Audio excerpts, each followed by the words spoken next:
Hello, ladies and gentlemen. My name is TP Skyen, and we're going to be taking a look at some new animation that Riot Games just put out for League of Legends. You can see it on your screen here, and surely also from the thumbnail and the title.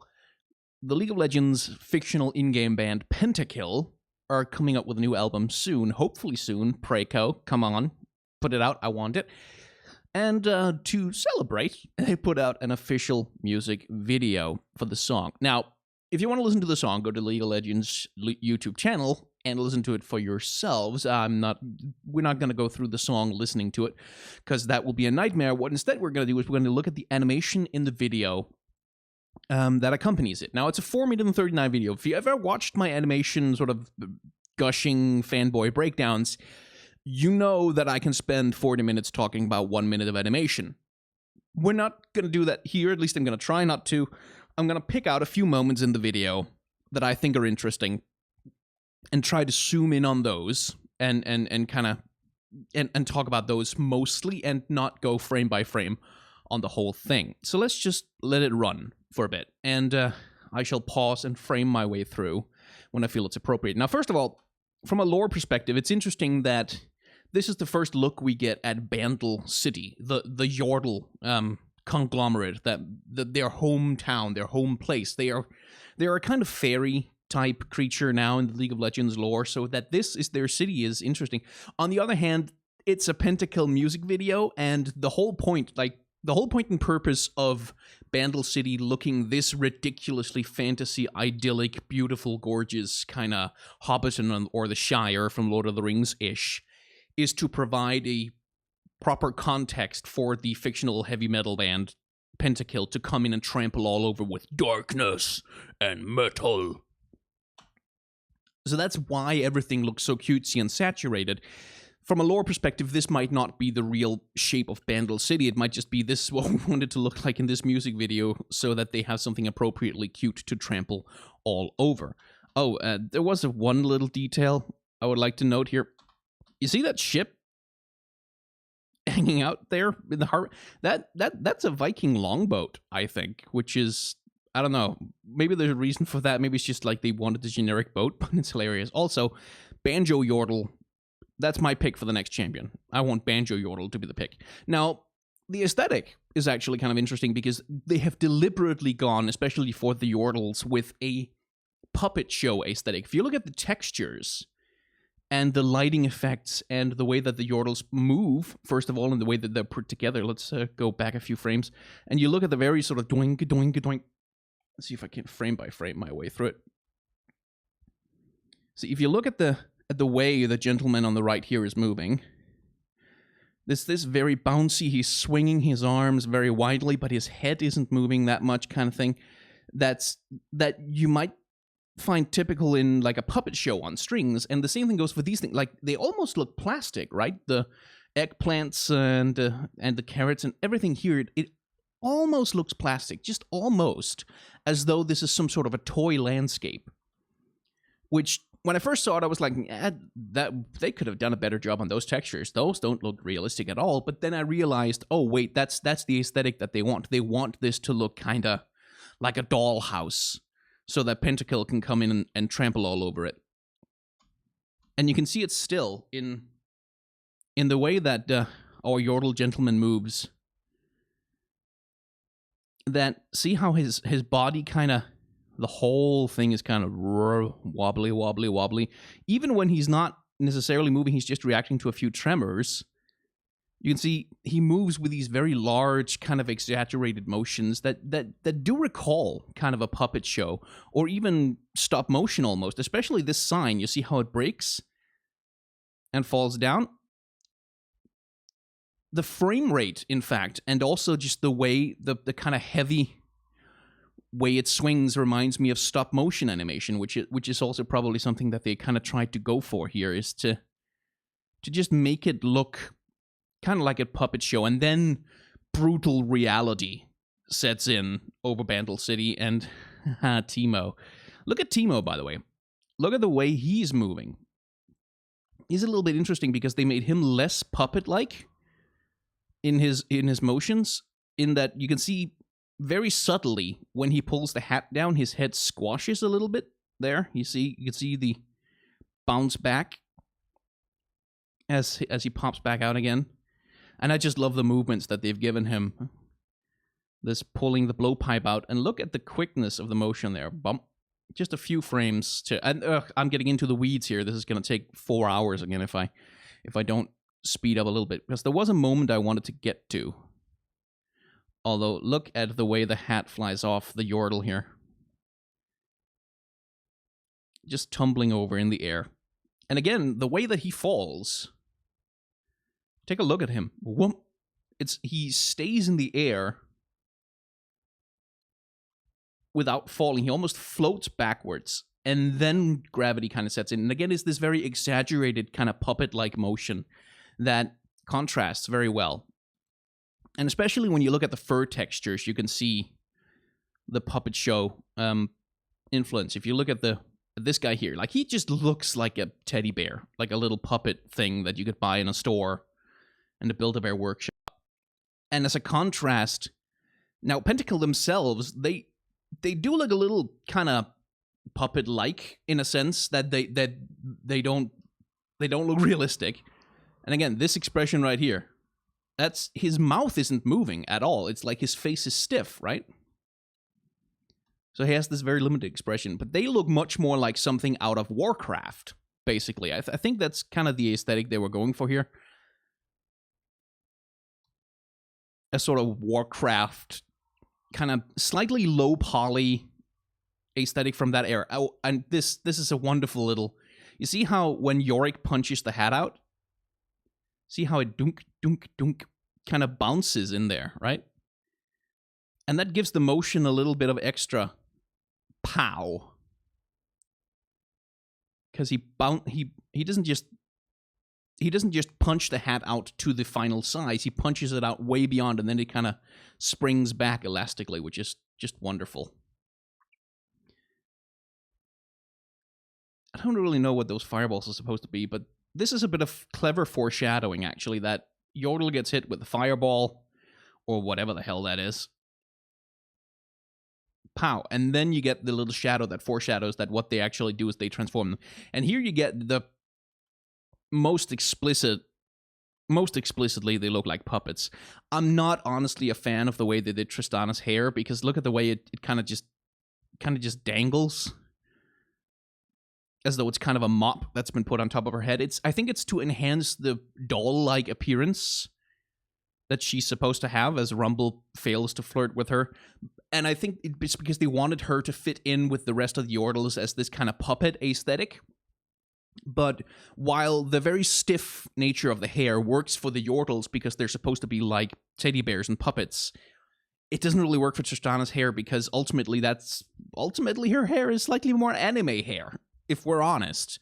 And it should work a little bit more like that, but unfortunately it doesn't.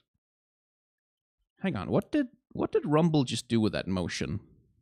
It might be nothing. Or it might be something...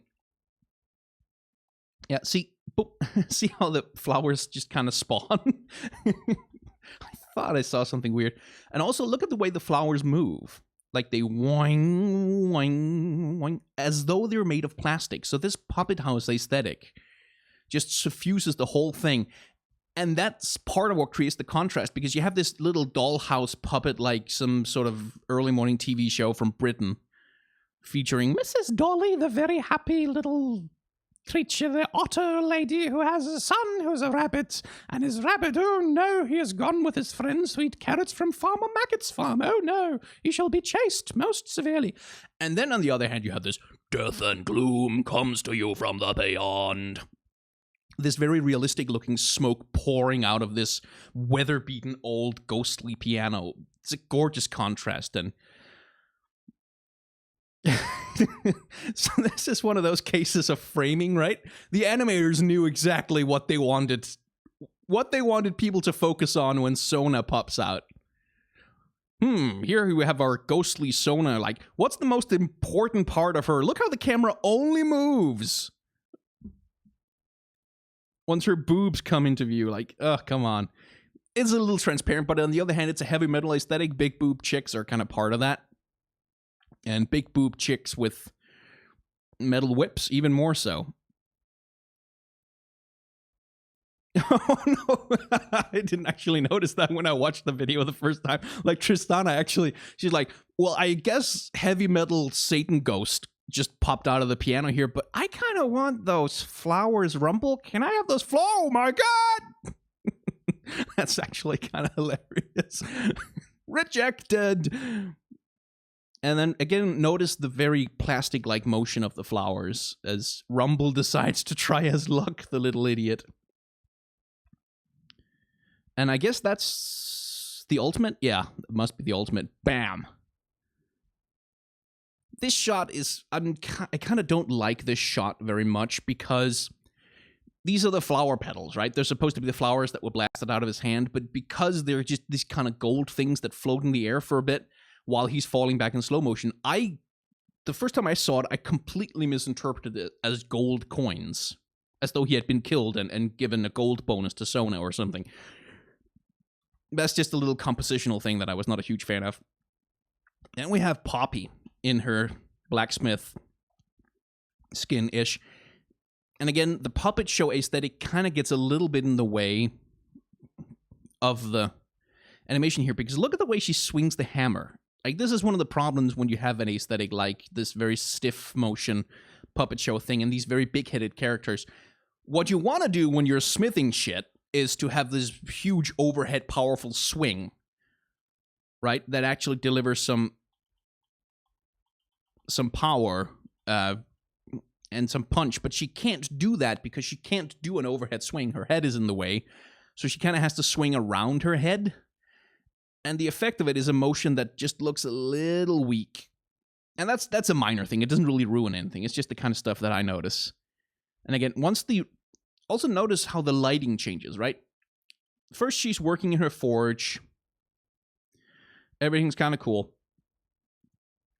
And she kind of fits in with this lighting, this sort of soft, kind lighting that kind of highlights her fur and her doll-like nature. And again, the doll-like nature is reinforced if you look at the hair, which just does not act like hair at all. It's completely stiff. It moves completely with her. It doesn't act like hair. It acts like doll's hair. And then once you see the blue light of Pentakill take over, right? It goes from orange to blue down here in the lower right corner. And that starts to light her up. Look how, when she's lit up by this powerful Pentakill light, and I just want to have a look at, see, there's a to-do list in Karthus's. Let's see what it says. Pick up dry cleaning, nail salon, mani-pedi, rotate tires, rotate mid. Let's see. I can't see it from here. Just a sec. Vanquish enemies. Move your shadow of your hand, you asshole. Figure out where minions keep coming from. Think about entire life. Think about entire death. Something, a friend. I'm not sure exactly what it says. But there are tons of clever little details that you're absolutely going to miss. And I think that's Sauron, actually. From one of the Rings books. And I would not be surprised. Oh shit, that's a Final Fantasy X reference. Look at those symbols. That's iconography and symbolism from Final Fantasy X that's been used here. That, I believe, is the Besaid temple icon from Final Fantasy X. That is weird to see that here. And I think that one is from the place where you get the electricity horse summon. I can't remember. Thunder Rock or something. And I'm sure there's other, like, I think if I could get a proper high definition shot by shot of this thing, I could see a lot of cool details. Let's see, I can't read what... Oh shit, those are items that have been... Okay, this is his kill list! Twin Shadows is in there, Ranger's Trailblazer, Devourer, Soul Sickle, Madred's Blood Racer, Spirit of the Ancient Golem. They're all crossed out because he's killed them. Oh, I didn't actually plan to... And there's a repeat of the same illustration again there. I didn't actually plan to go through Karthus's book page by page, but that turned out to be a lot of fun. Anyway, what I wanted to say is once the harsh light of Pentakill's performance comes in, the whole vibe changes because it goes from this reddish, very, very warm glow to this cold blue glow. And in that light, Poppy looks even less real. She looks much more like a doll. And I'm kind of in love with the way they pull Mordekaiser through the light here. Because it's like the light is almost liquid, right? It's like this liquid surface that he's breaking. Like he's emerging from a bath or something. And then he just turns up. Now, I don't have that much interesting to say about Mordekaiser, except this is a fantastic shot. I love the composition of the shot, because again, you get the harsh blue light of Pentakill's metal stage arena performance, contrasted against the very small, but the very warm, orangey, reddish, warm glow of Poppy and her world. And this is a fantastic contrast shot for that. And I'm kind of wondering what the hell Poppy is actually doing here.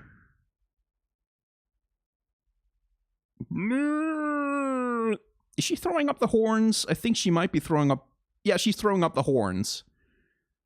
Good girl, Poppy. And here, I'm kind of not a fan of the way they chose to do the animation of the house falling apart, because you see how it kind of... It doesn't really resist Mordekaiser, like, at all. It just falls apart like water around him. I think they may have used a liquid physics engine of some kind to animate the way that all the debris spills off, because you can see it kind of just flows around him. There's no resistance, there's no breaking through it at all. I love the little bouncy animation of the Yordles here, and I'm sure they've hidden some Easter eggs in which Yordles, because that looks like he's wearing some specific kind of outfit that might mean something. I'm not honestly sure, though. And again, you can see it here when Mordekaiser brushes his hand through here. Now, I think it's partially meant to just show how powerful Mordekaiser is, that nothing in this world can stand against him, which is fine, but it has more impact if it feels like the thing is actually providing some resistance. Again, I'm gonna try very hard to keep this thing under an hour. As Olaf drops in. Let's see, are there any references in his tattoos? I suspect there might be some funny details in the tattoos, but I don't think we're going to get enough of a close-up to really get a look at them. I will say, if you listen to the music and the way that the drums are running while Olaf is doing his rock drumming, he's literally doing rock drumming, which I thought was kind of clever. It doesn't sync up. And that bothered me when I watched the music video, because it doesn't actually synchronize, because, like, where the hell are the double drums? Where the hell is anything, really? And again, you can see in the harsh light of Pentakill, they look even more like they're not quite real, like they're dolls. So Pentakill is just much more real than they are, which is a kind of interesting... It's an interesting visual metaphor. I'm not sure if it was intended. Let's see if we can catch a little glimpse of exactly how they do the animation of the Yordles as they're transformed. Not really, no. This is the thing about video compression, is even if I punch this up, I don't even think I have it at 1080p. Let's get it to 1080p and maybe we can get some more detail. Even at 1080p, you can see, because the motion of the shot is too fast, you kind of can't get details that you might want.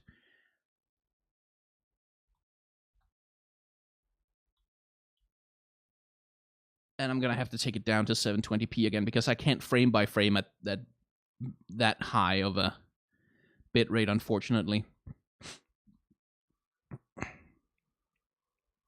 I'm sure there's something going on with these Yordles here. Some kind of reference to something that I'm just not getting. But since I'm not getting it, I really can't comment on it. Let's see, anything interesting in these shots that I haven't noticed before? Yeah. Oh, Teemo's animation. Yes. Despite him being the butt of every single joke in this thing, look at the way his helmet bounces on his head, like, boing, boing. And that's a very clever contrast of motion, because if you notice Teemo's walk, right, his body itself barely moves up and down because his legs are so short. Like, he's almost kind of gliding across the ground without bouncing at all. So that could look really bad. Like, that could look like a very unnatural walk cycle. So to contrast with it, you can see how the helmet bounces with every move of his arms. And then there's this when Mordekaiser puts his foot down. Look at him. Boing. And he kind of wiggles his feet in the air a little bit. Whoa. And the helmet falls down on his head again. It gives him this ridiculous expression. I love the way they animated Teemo in this thing. He's so freaking funny to look at. Anyway, I think there's not that much interesting going on in these shots because it's just kind of playing the concert, I suppose. Yeah, and again, you can see how the world, because they're breaking up a bunch of rock with a lava volcano explosion, right? But look how the way it falls apart looks like Lego bricks. There's not a lot of debris. There's almost no dust, really. It's just kind of boom. It kind of explodes as though everything's made of Lego bricks, as though it's made of plastic. Which I thought was kind of clever. And again, seriously, this guy needs to be a champion. I don't care how you make him a champion. Oh, just put him on the river. Like, in the river, he just kind of sits there and plays the banjo. And if you put Yasuo next to him and he plays his flute, they'll play a duet or something. That would be cool. Because this little guy's metal as fuck. I don't care what anyone says. Some nice shots of Kayle. Kayle, unfortunately, doesn't really have a voice in this song. The female vocalist they brought in, I can't remember her name, but she's fucking amazing on the other tracks. She doesn't get to sing in this, which kind of disappointed me, but, you know, what are you going to do? Anything interesting going on here? Not really. Well, lots of interesting stuff, but nothing I really have anything to say about. It's just cool. Everything here is cool. That moment is fucking awesome. The back-to-back bassist guitarist thing playing, that's just the best part of a really classic heavy metal concert. It's just the camaraderie with the band. Here's a fun detail that I missed the first time. Sona's using her speed boost, right? She's using her speed boost purple aura on Mordekaiser as he goes into the solo. Like, she's speeding him up for the solo. That's just such an excellent little nod to the way that metal behaves. Like, but look at this fucking guy. Fucking shredding on the banjo. I want that guy to be in Pentakill next. Also, look at Poppy and Tristana in the background just fucking rocking out. And look at their movements. Again, they kind of look like the puppets you'd see like at a puppet show for Christmas. Like, just kind of doing these very elaborate, or not elaborate, very simple repetitive motions from Simple Mechanics. And I love the way that the light makes him framed as though he's in the spotlight, which is just such a nice little detail. Also, I think there's some software available out there that you can use to generate correct finger positions for a fretboard based on if you input the sheet music for the song. I think they might have used that here because I think Guitar Hero actually used some similar technology to replicate for their guitar songs, or they just stuck a GoPro on the actual guitarist's fingers and mocapped the thing, or kind of traced over it. But I love those shots. They're fantastic because they really make it feel like a music video all of a sudden, that you have the GoPro from the guitar perspective. And again, Teemo's hat, it's half his personality in this short comes from the way his hat keeps bouncing on his head and it keeps falling over his eyes, and he kind of has to get it out of the way. And here comes the best shot of the whole thing. Let's take this frame by frame just to appreciate it in every single shot of its glory. The thing I like the most is that he actually smiles as he gets kicked. The kinky little fucker. Kick me harder, daddy! Yeah, but I think that's about all I really have to kind of break down about this video. Like, there's a lot more you could talk about, but I don't really work a lot in 3D animation, so I will say that whoever did the rigging, which is the underlying skeleton for each of these models, did a fucking amazing job. Because it's the rigging that determines what movements you can do with the thing, and the diversity of movement between these character models is tremendous.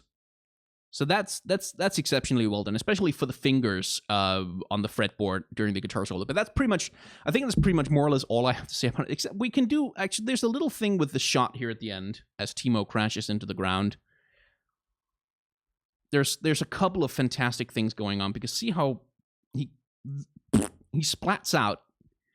You can see how he deforms. He splats out as he falls down, and his backpack hits him, splats him out even further, and then he bounces back. Wing. And then he's down again. And there's a little bit more deformation. You can see he squashes and stretches, kind of like a bouncing ball. And then as he gets up, there's an interesting little moment here, because he gets up, he ties, I think he was trying to throw up the horns or something. But curiously, if you notice, I think this is a small animation mistake. He freezes for a second there. You see it, right? Because, let's see. He hits the pose here, right? So now I'm gonna advance the video frame by frame. You'd think some small movement would be happening at each point in the frame as he breathes, or as he moves, or as he adjusts his weight or something, but I click, I click, I click, I click, I click, absolutely nothing. The image is completely frozen. So I think someone here, it's not until here that he actually starts moving again as he anticipates getting hit in the face with his own blowpipe. I think someone forgot to do just a little bit of idle movement on him, which was supposed to be there, I think, to kind of make him not freeze like that. But that was something I noticed. And yeah, I think that'll pretty much do it. If you've liked this video, please give a like. If there's anything else you'd like me, if you saw something in this video that I didn't comment on and you'd like to know, hey, what's that going on, or do you have any thoughts on that for whatever reason, well, leave it down in the comments. It's what the comments are definitely there for. Leave a like, subscribe to the channel, hit me up on Twitter, whatever, YouTube stuff, and I guess I'll see you the next time Riot puts out something or I decide to put out another video. Bye.